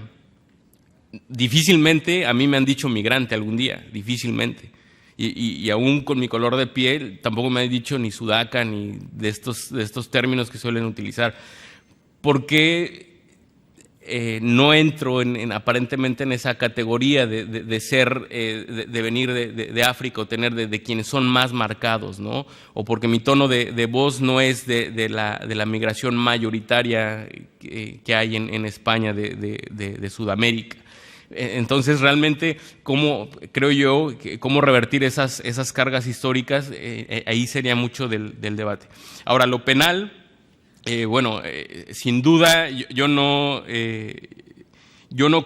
creo, o podría creértelo tal vez, y ahí Diego tendrá la visión europea. Yo en Latinoamérica, o sea penal o sea administrativo, estamos muy mal.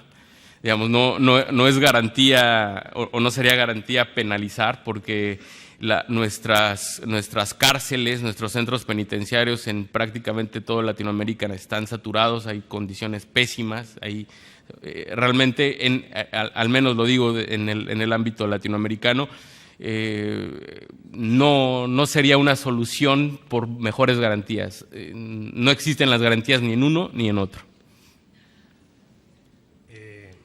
¿Esto funciona? Sí. Muchas gracias por las preguntas. Voy a hacer tres contestaciones a las tres preguntas o los tres comentarios que has hecho, ¿no? Que me parecen todos muy acertados. En primer lugar, sobre la vulneración masiva de derechos humanos en Europa, estoy de acuerdo, pero siempre, por eso digo la labor que tenemos que jugar, ¿no? Uno tiene que buscar siempre encontrar un derecho, después interpretarlo, y después otra cuestión diferente es poder acceder a ese derecho. Eso no es solo un problema para personas que migran, es un problema para los ciudadanos en general. Estoy totalmente de acuerdo, ¿no? Creo, por eso insistía en la Carta, creo que la Carta es todavía muy desconocida en ese sentido, y creo que empezar a usar la Carta nos va a facilitar precisamente el acceder a derechos que se encuentran en otros instrumentos o en la propia Carta. Eso no va a resolver la vulneración de derechos humanos en muchos casos, pero espero que pueda ayudar. Creo, como decía antes, también que los académicos y la gente en general que trabaja sobre inmigración tiene una labor muy importante, no solo de hablar del tema jurídico, sino también de hablar de la inmigración en general. Tenemos que tener un debate mucho más sosegado sobre inmigración. Es decir, ¿quién entra en la Unión Europea? Bueno, pues si uno ve las estadísticas de gente que entra en la Unión Europea, las nacionalidades de personas que más entran en la Unión Europea, en los últimos 2 años, el número 1 son ciudadanos de los Estados Unidos. No son nigerianos, ni senegaleses, ni nada, ¿no? Dentro de esas 10 nacionalidades de entrada, el único país de África que aparece es Marruecos. Esto es lo mismo en el caso español. En España, las 10 nacionalidades de personas que residen en mayor número en España, 5 de ellas son ciudadanos europeos, alemanes, británicos, rumanos, búlgaros, y ahora mismo no sé si son italianos o portugueses, la quinta, y otras 5 son ciudadanos de fuera de la Unión Europea. Solo aparece Marruecos entre esos 10 países. No hay una invasión procedente de África, ¿no? A mí creo que lo decía Carlos, es muy acertado el tema de los medios de comunicación. Yo el otro día veía un periódico aquí en España que decía nuevo salto masivo a la valla de Melilla, y sacaba una foto y había 4 personas colgadas de la valla, ¿no? Y yo decía, bueno, pues hombre, sacar una foto con un poquito más de gente, ¿no? Por lo menos, que estáis hablando de salto masivo, ¿no?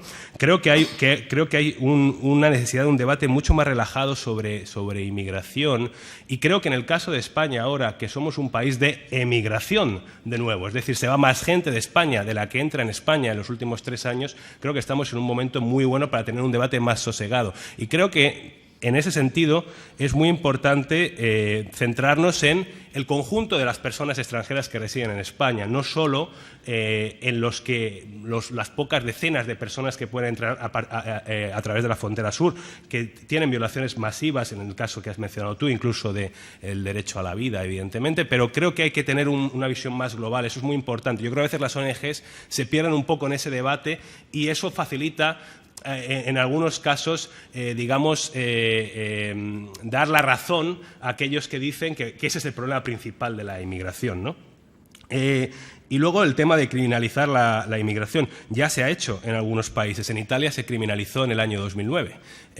¿Cómo se criminalizó? Bueno, durante la campaña electoral del acceso al poder por tercera vez de Berlusconi, pues lo que se habló fue de los migrantes como criminales, etcétera. En el año 2009 se adopta la Ley de Seguridad en Italia, se criminaliza la inmigración irregular, es decir, la persona que está en situación irregular ha cometido un crimen. Ahora, como evidentemente a esa persona no se le quiere meter en la cárcel porque crearía una serie de problemas adicionales, pues se dice, bueno, tiene una multa de entre 5.000 y 10.000 euros. Ahora, lo curioso es que ese mismo año 2009 dicen, bueno, como necesitamos a gente que trabaje en el sector doméstico, vamos a regularizar a 200.000 criminales, que son los colf badanti, ¿no? Que son la gente que trabaja en el sector doméstico cuidando de nuestros niños, de nuestros ancianos, etcétera, etcétera. Es decir, ya se ha intentado. ¿Sirve para algo?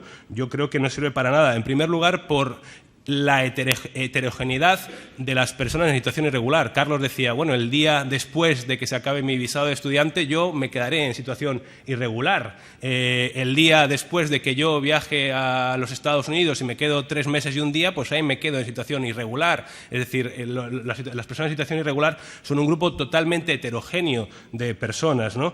Y por otro lado, la criminalización nunca ha funcionado. Carlos también mencionaba el tema de la frontera de Estados Unidos y México. Yo les invito a todos a que lean a un sociólogo que se llama Douglas Massey, que lleva 30 años trabajando en la militarización de la frontera entre Estados Unidos y México. ¿Y qué consecuencias ha tenido esa militarización de la frontera? La idea era reducir la inmigración irregular. ¿La ha reducido? No, la ha multiplicado hasta límites insospechados, porque la gente que antes cruzaba y volvía, ya no, una vez cruza, se queda.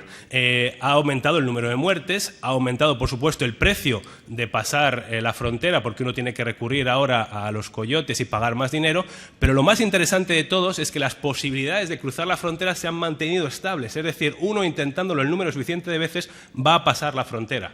Entonces, eso demuestra que la militarización de la frontera solo ha servido para los coyotes, que evidentemente ganan más dinero, y para las empresas que han militarizado la frontera, que se han llevado contratos millonarios, ¿no? Doctor Moreso. Muchas gracias.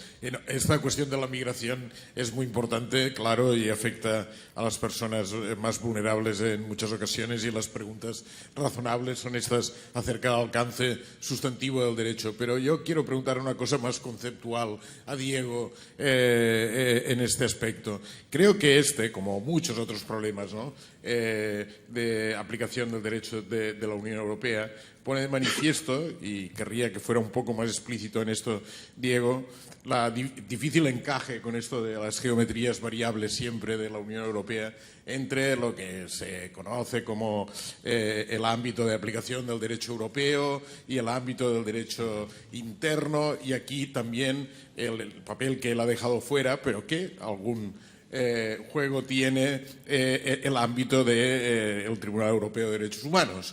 Es decir, cómo el Tribunal Europeo de Justicia, el Tribunal Europeo de Derechos Humanos, el derecho aplicable de la Unión Europea, el derecho de los Estados. Yo creo que este es el tema de la migración es un buen test de ver cómo esto funciona, y tal vez si nos explicara un poco cómo él lo ve en este ámbito, nos ayudaría a comprender también cuáles son las dificultades que tenemos en todo ello, ¿no? Y con 3 tipos de tribunales con jurisdicciones solapadas, etcétera. Gracias.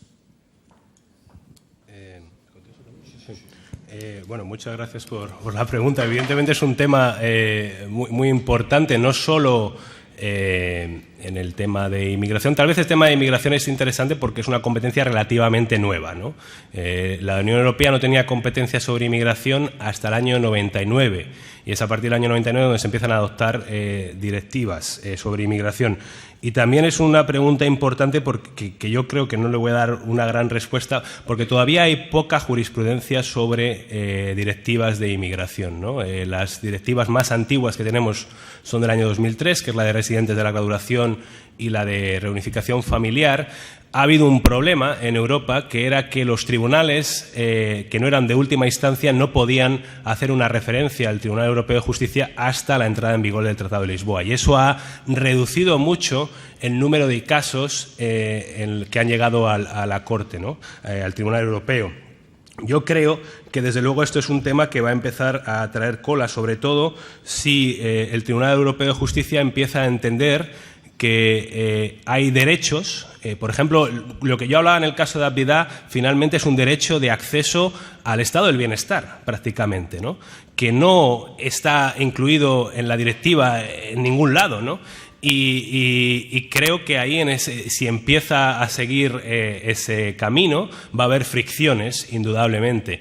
Pero, como decía, yo creo que si uno tiene la Carta de Derechos Fundamentales, y ahí he mostrado dos maneras de llegar a la misma conclusión, una por un lado y otra por otro, del abogado general y de la Corte, creo que va a haber, evidentemente, fricciones, sobre todo cuando a lo mejor haya casos que tengan mayor publicidad. Este caso de Abdillah ha pasado un poquito a escondidas, digamos, ¿no?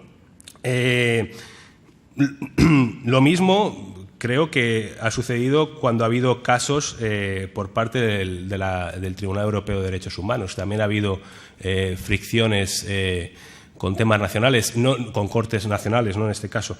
No sabría, digamos, la respuesta. Yo creo que todavía necesitamos más jurisprudencia a nivel de la Corte Europea de Justicia para poder ver en qué elementos va a haber una fricción. Ya empieza a haber casos que se van a decidir pronto, que sobre todo, por ejemplo, en temas de integración, de medidas de integración, qué se entiende por la integración, creo que va a haber casos que van a afectar muy profundamente al derecho de algunos países y al modo en el cual han implementado determinadas directivas de reunificación familiar, por ejemplo. Hay determinados países que han implementado las directivas de reunificación familiar de una manera muy restrictiva para evitar precisamente ese derecho a la reunificación familiar, y en la medida en que la Corte se vaya atreviendo, digamos, a tratar estos temas, va a haber, desde luego, fricciones. Sí. No sé si es una gran respuesta, pero es un tema muy complicado, evidentemente. Sí. Adelante. Buenas tardes, mi nombre es José Castillo, soy de República Dominicana y mi pregunta es para el señor Carlos Castilla. Usted mencionaba al principio de su intervención que tal vez no todas las soluciones para la problemática que plantea la protección de los migrantes se encuentren en el derecho internacional. Y también creo haber entendido que dijo que también en otros ámbitos de la política o en otras áreas se pueden encontrar soluciones más plausibles, más efectivas para la protección de migrantes. En ese sentido, por lo menos en América y particularmente en República Dominicana, sigue existiendo una concepción westfaliana del Estado-nación, en el cual se entiende y se considera el Estado como soberano para regular y determinar quiénes son sus nacionales. Y ese es el principal punto de choque con la jurisprudencia de la Corte Interamericana de Derechos Humanos, cuando hasta cierta medida deja ver que hay una cierta inconvencionalidad de la Constitución dominicana cuando excluye a los hijos de migrantes irregulares de optar por la nacionalidad dominicana. Yo quisiera que abundara un poco sobre cuáles son las otras soluciones que se pueden encontrar al tenor del Plan Nacional de Regularización que hay allá, que creo que tiene conocimiento de eso. ¿Cuáles otras soluciones en otros ámbitos más extrajurídicos se le puede encontrar a los temas de protección de migrantes? Bueno, el tema migratorio es realmente apasionante por muchos aspectos, y te permite a veces justo ver lo que decía un poco el profesor Moreso, las dimensiones, dónde está la soberanía, dónde está, porque hoy y aquí hemos hablado de convencionalidad y dialogamos y venga el tratado, pero uno de los últimos reductos de la soberanía nacional del Estado-nación está en la nacionalidad. Y el tema nacionalidad, sin duda, es un tema que, bueno, hay muchos análisis, pero también merece seguir debatiéndolo, porque, como ya lo dije, es un derecho humano reconocido, ¿no? El derecho humano está reconocido, pero te lo otorga el Estado. Tenemos esta doble, ¿no? Para ser nacional de un determinado país, o sea, yo aquí, si quiero ser español, necesito cumplir ciertos requisitos, ciertas características. pero para ser mexicano nadie me preguntó. Yo nací en México y ya soy mexicano. Son de esos temas que realmente si es un derecho humano y por qué necesitas otros requisitos. Para ejercer el derecho necesitas del Estado. Ese es un debate que ahora que preguntabas es muy interesante. Para mí, más allá de lo jurídico, algunas de las soluciones o algunos de lo que se necesita hacer, y ya que ahora estamos en estos diálogos, es realmente buscar estas políticas migratorias más globales, digamos, ya romper con las clásicas bilaterales o con las clásicas prácticamente en muchos casos de cada país. El tratar de encontrar esos vínculos comunes, ¿no? Ya decía Diego en la parte sudamericana cómo se está tratando de construir un símil de esta ciudadanía nacionalizada europea. De esa forma, y bueno, yo utilizo un ejemplo que se pone en Europa y que creo que es más allá del derecho, y que creo que está sirviendo o sirve, y que a lo mejor va a tardar mucho en dar frutos o más frutos, pero estos programas de intercambio de Erasmus que tiene la Unión Europea, y aunque es solo Unión Europea, pero también a veces hay hacia otros países, esta movilidad de estudiantes, esta movilidad creo que suma, creo que ayuda a esto, a conocernos, o sea, a saber que aun cuando ayer se decía que los franceses son de un tipo y los españoles de otro, bueno, que todos y todas las nacionalidades, de todos tenemos delincuentes, buenas personas, malas personas, de todas. No hay una sola nacionalidad que se salve de tener un tipo de personas, no hay una sola ejemplo. Entonces, medidas como esa, que es a partir, que llevan la garantía de que porque eres estudiante, ya no eres un migrante, sino eres un estudiante, y la categoría estudiante normalmente suena bien, es bien recibida. Entonces ese tipo de mecanismos, buscar, conocernos, buscar, y creo que se ha dado, creo que eso ahora me viene a la mente, ese podría ser un ejemplo. Tiene costos, tiene obviamente cosas positivas o negativas, pero creo que ese tipo de medidas, ¿no? El conocernos más, es básicamente el poder no estigmatizar, no categorizar a las personas simplemente porque la historia que nos han dado en nuestro país eso nos indica, sino realmente tratar de ver más allá. No, antes de dar la palabra a la doctora Torres, simplemente apuntar que de hecho la nacionalidad es una construcción del Estado moderno, efectivamente. Es que antes del principio de nacionalidad, derivado de la construcción del Estado moderno, de la teoría de la soberanía del Estado moderno, ¿qué era lo que pasaba? Pues al menos en Europa lo que pasaba es que si había alguien que no era del país que llegaba al país, bueno, para empezar que la regla era pura costumbre, y después que si pasaba un año en el país y acababa naturalizándose y se le aplicaban las reglas del país. O sea que frente a los complejos trámites burocráticos que conceden la residencia primero, el permiso de trabajo y la ciudadanía, etcétera, pues con anterioridad del Estado moderno todo era mucho más fluido y flexible, al menos en este ámbito, aunque fuese en el antiguo régimen. Doctora Torres. Vale, muchas gracias. Tengo, en primer lugar, una pregunta más concreta para el profesor Acosta y luego otra de carácter más general que, bueno, cualquiera de los dos me gustaría pues, escuchar lo que tengan que decir. En primer lugar,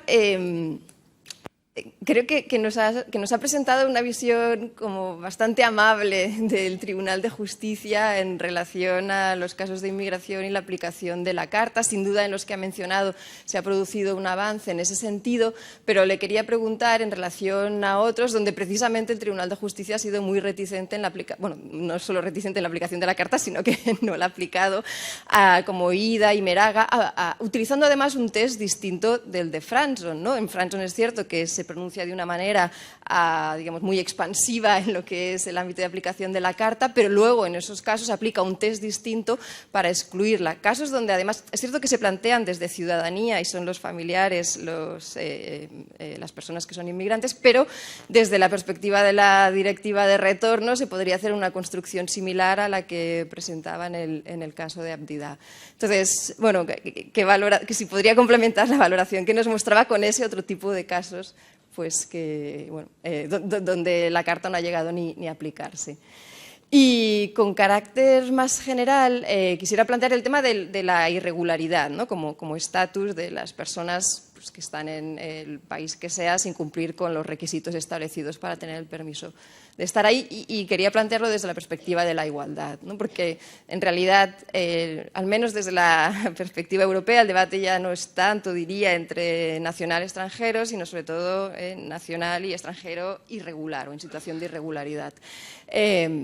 Y ahí, bueno, en España pues, se ha avanzado en algo de esa clasificación tripartita, de ¿no? los derechos que sí a todos, los que no y los que depende, pero todavía se mantiene, ¿no? La idea de que, bueno, si las personas que están en situación de irregularidad, como que ahí se da bastante carta blanca al legislador en su trato.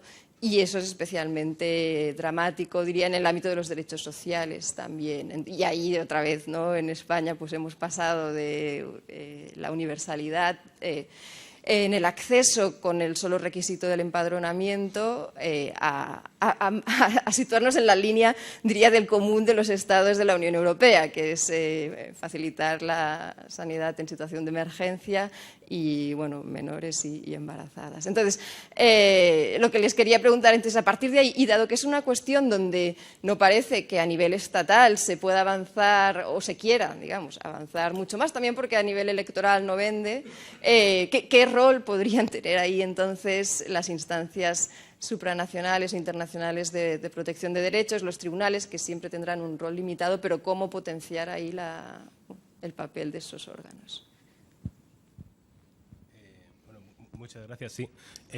Sobre la Corte, evidentemente, la directiva de retorno, la primera vez que la Corte hace un uso real de la Carta es en Abdida.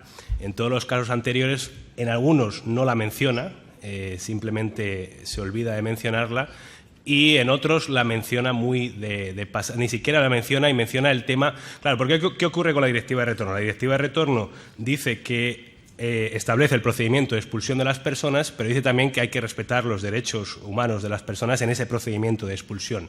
En los primeros casos, la Corte simplemente se ha centrado en el principio de efecto útil para algunas veces hacer una interpretación un poco más amable de la directiva, sin entrar en la Carta. A mí me parece interesante Abdida porque es la primera vez que entra en la Carta. Hay un caso anterior a Abdida, que es el caso de Mahdi, en el cual la Corte directamente no menciona la Carta a la hora de hablar del artículo 6.4 de la directiva. El artículo 6.4 de la directiva es el que establece que los Estados miembros pueden, en determinados casos, si quieren, dar un permiso regular de residencia a la persona por motivos humanitarios o por cualquier otro motivo.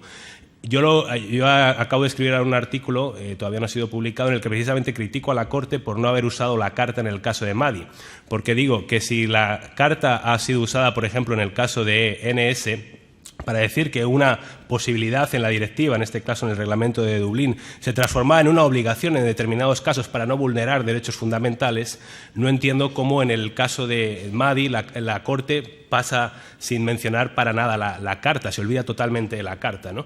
Yo creo que esto de nuevo tiene que ver con que hay muy pocos casos, hay 10 casos sobre la directiva de retorno, pero sobre otras directivas hay muy poquitos casos todavía. Yo creo que en la medida en que vaya habiendo más casos, la Carta empezará a jugar un papel más importante y se irá desarrollando más en ese sentido, ¿no?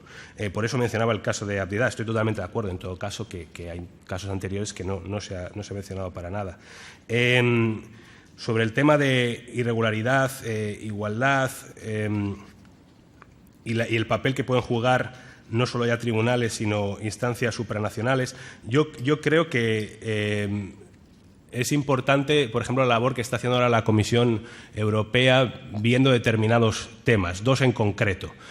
Uno es el de alternativas a la detención. que empieza a buscar alternativas en ese sentido. Yo creo que ahí la Comisión Europea puede jugar un papel importante de ver cuáles son las alternativas a la detención, sobre todo teniendo en cuenta que la detención, en el caso de la directiva de retorno, es una medida de última instancia. Es decir, primero hay que otorgar retorno voluntario y luego toda una serie de medidas hasta llegar en último grado a la detención, ¿no?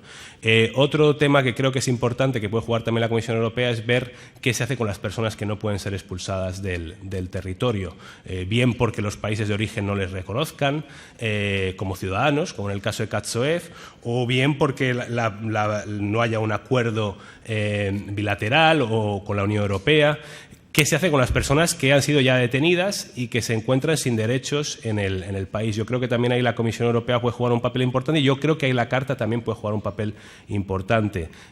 Insisto, por ejemplo, el caso de la prohibición de trato inhumano o degradante. Una persona que se le deja en la calle sin ningún tipo de derecho, sin ningún tipo de acceso al trabajo, sin ningún tipo de acceso a ningún tipo de prestación, ese es un trato inhumano degradante. Yo creo que la Carta puede jugar ahí un papel importante también. Lo mismo en el tema de acceso a la sanidad. Yo no sé si la Carta podría jugar un papel importante en temas de acceso a la sanidad, el artículo 35. Eso lo dejo un poco ahí en el aire porque tampoco tengo una respuesta concreta, la verdad, en ese tema. Gracias. Estamos a 10 minutos de las 2. Ahora sí que me parece que voy a agrupar las 3 intervenciones que tengo contabilizadas, 4 intervenciones. Bueno, como queráis. En primer lugar, vosotros y luego... O empezamos por aquí, sí. Bueno, mi pregunta es para Carlos en relación al caso mexicano. Si tú crees que el desarrollo que tendría que tener el sistema interamericano, y digo sistema interamericano porque las posibilidades de que la Suprema Corte se pronuncie al respecto son nulas, porque las posibilidades de que una persona migrante pueda interponer un amparo también son nulas. Si ese desarrollo, más allá de la libertad de circulación y la libertad personal, tendría que estar enfocada a cómo cometer una sanción administrativa despoja de titularidad de sujeto de derechos a las personas migrantes y permite que haya leyes de migración inconstitucionales e inconvencionales como la vigente en México y que permite que cientos de miles de personas tengan que subirse al techo de un tren, sean secuestradas, sean masacradas y sean tiradas a fosas comunes. Si el análisis del sistema interamericano tiene que ser más general y más abstracto en relación a cómo una persona migrante pierde su titularidad, deja de ser considerado un sujeto de derechos, se invisibiliza por el hecho de cometer una sanción administrativa. Sí, adelante.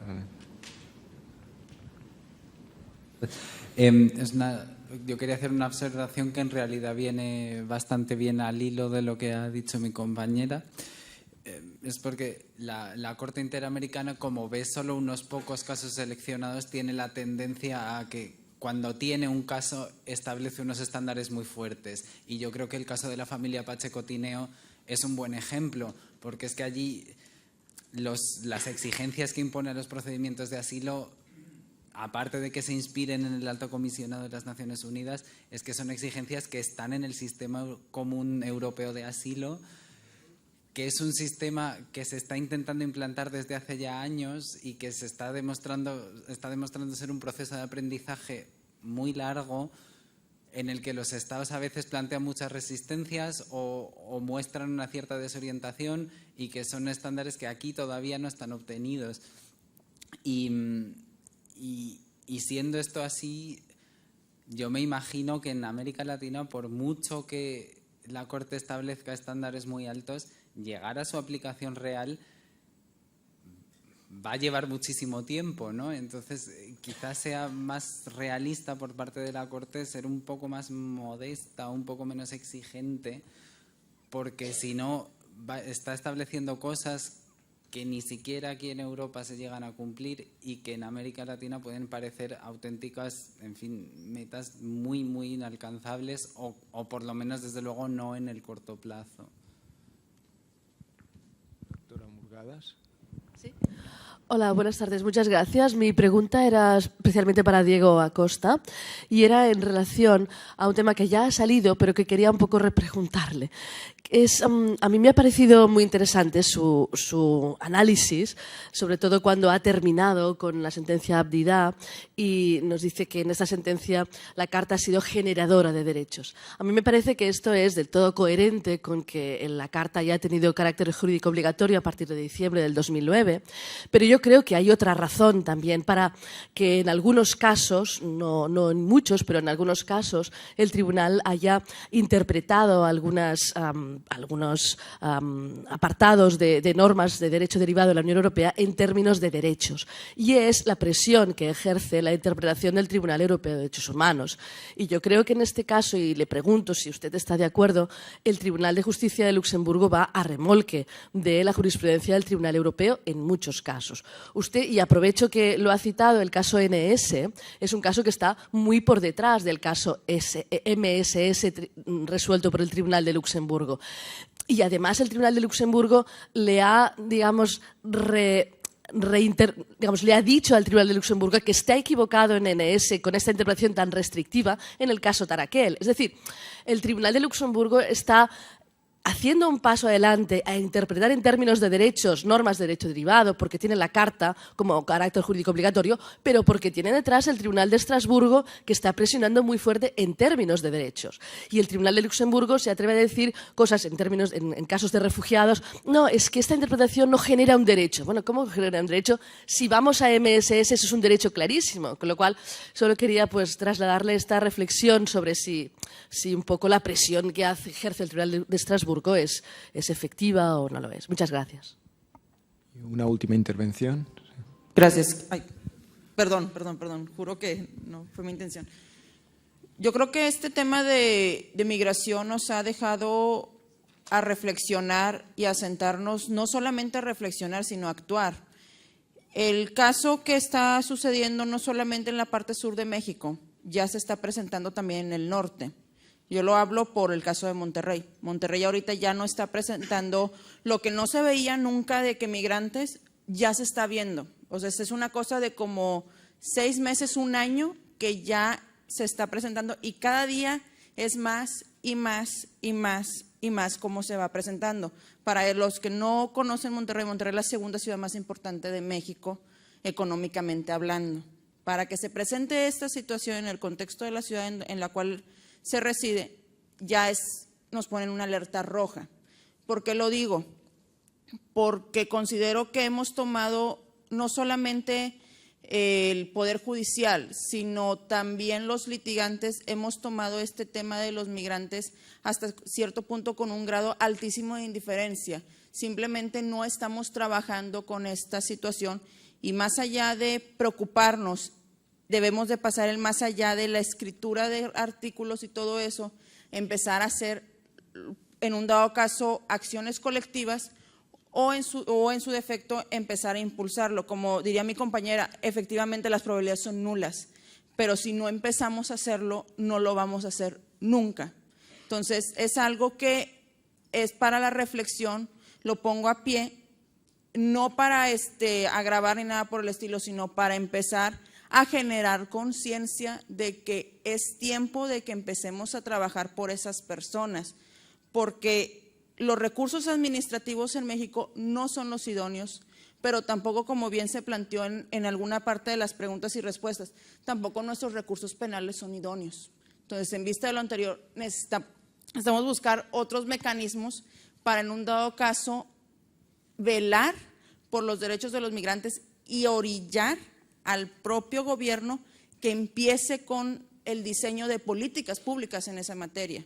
No solamente llegar a ver los migrantes y decir, están pidiendo limosna, porque es lo que están haciendo, están pidiendo limosna, sino ver mecanismos para ayudarles.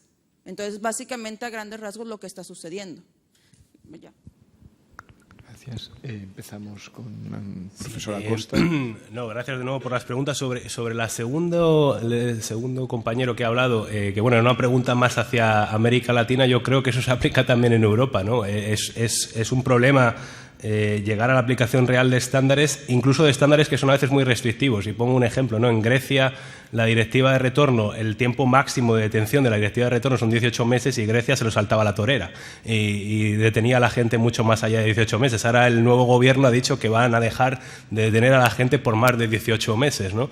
Entonces, claro, ¿cómo se podría haber conseguido eso? Bueno, que un caso hubiese llegado a la Corte, había ya casos que decían que el tiempo máximo, Katsoev, por ejemplo, era de 18 meses en cualquier circunstancia, o que la Comisión hubiese lanzado un procedimiento de infracción contra Grecia, que eso, como vemos en el tema migratorio, por desgracia, la Comisión siempre tiene una aproximación muy cauta a esto, ¿no? Entonces vuelvo a insistir, claro, en el problema del acceso a los derechos. Los derechos pueden existir, pueden estar correctamente interpretados o de una manera adecuada a las necesidades de la persona, luego hay que acceder a ellos.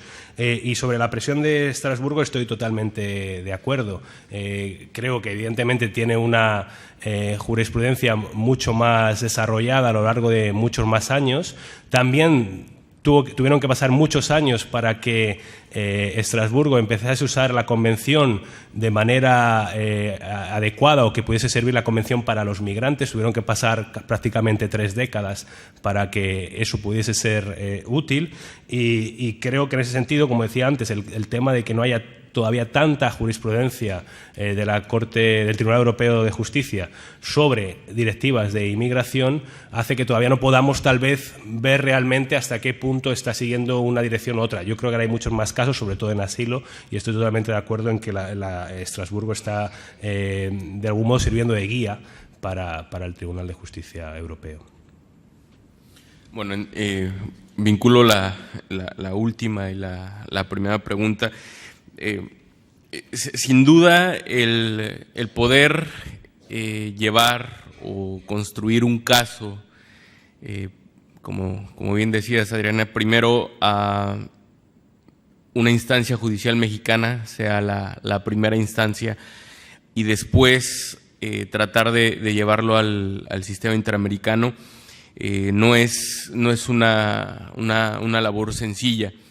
El primer problema, y vinculo, es que como abogados, y perdón que lo diga así y con ese término, pero no es negocio defender a personas migrantes, ¿no? Si no es una organización no gubernamental, es difícil que haya personas que quieran dedicar tiempo a construir, y digo construir porque realmente se tiene que hacer de esa forma, ir encontrando la manera en cómo haces primero que una persona que quiere, y eso normalmente en la gran mayoría de los migrantes extranjeros mexicanos, o que pasan por México, perdón, también buscan llegar a Estados Unidos o buscan regresar.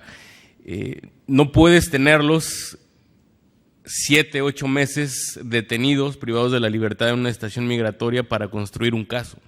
No es tampoco humano querer construir un caso a partir de tener a una persona privada de libertad, porque si una persona migrante en México interpone un recurso judicial en el momento en el que está detenida, que en México se le llama alojada, en una estación migratoria, a partir de ese momento la persona puede estar privada de libertad todo el tiempo en tanto se resuelve un recurso. Entonces eso, digamos, tiene unos costos. El punto es, por ejemplo, 2011, con nuestra nueva ley de migración mexicana,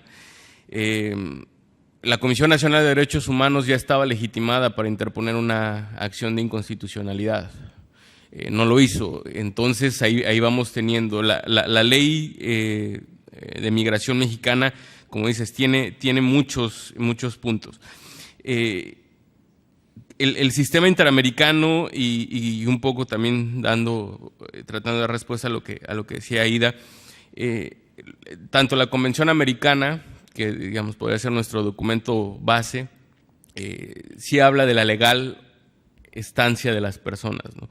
Entonces, a partir de esa legal estancia de las personas o la legal residencia, sirve o ha servido de justificación en muchas legislaciones secundarias, no en las constituciones. En las constituciones difícilmente encontramos la palabra ilegal o legal estancia, sino es toda persona, o los colombianos, los españoles, ¿no?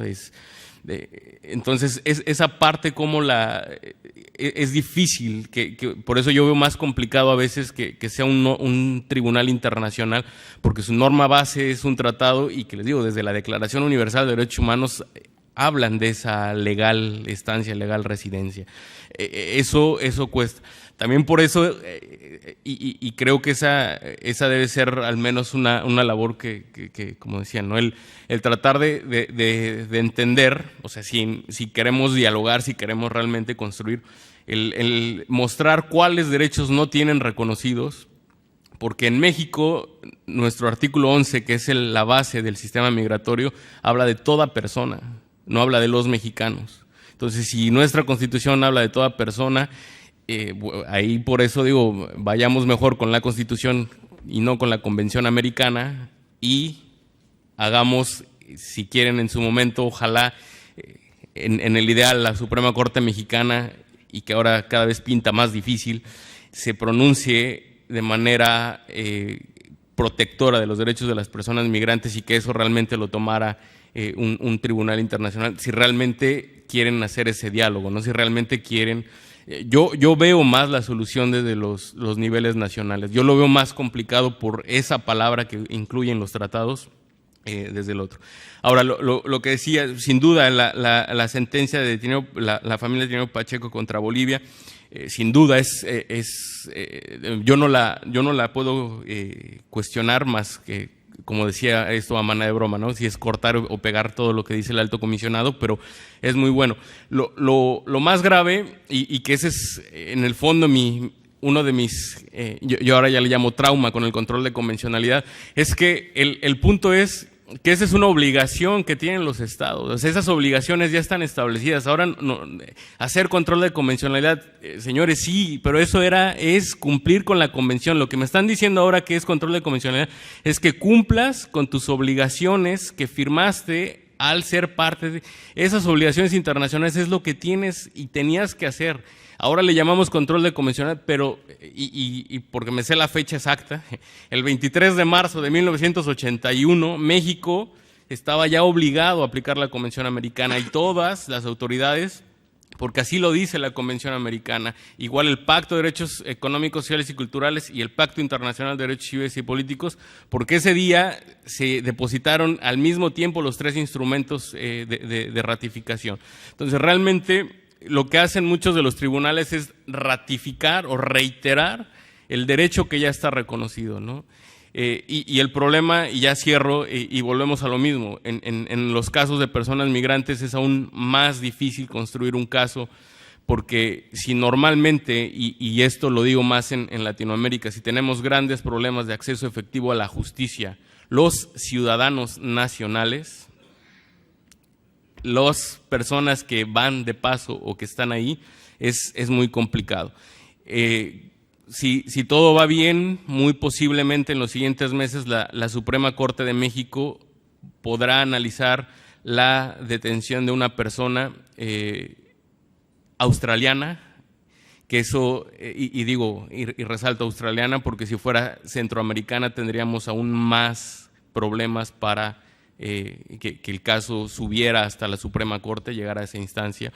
Una persona australiana que estuvo privada de la libertad en una estación migratoria, alojada, dicen, en México. Ojalá logremos, diferentes actores que estamos desde ámbitos académicos, jurídicos, llegar los argumentos suficientes para tratar al menos de abrir ese debate en la Suprema Corte, y que se distinga exactamente cuáles son los límites de esa detención. Es muy difícil, y a veces en esto, les digo, los debates, yo creo que los debates en relación a los derechos de las personas migrantes deberíamos tenerlos en el mundo ideal, si pueden o no, podemos o no tener derechos políticos, y si el derecho de circulación hasta dónde llega, ¿no? Que son los que no están reconocidos y que son los que deberíamos tal vez entrar ahí a ese gran debate. pero bueno, falta mucho y exijamos, no queda de otra. Muchísimas gracias por su asistencia. Quedamos emplazados a las 3:30 a la conferencia plenaria, a la segunda conferencia plenaria previa al cierre de los diálogos.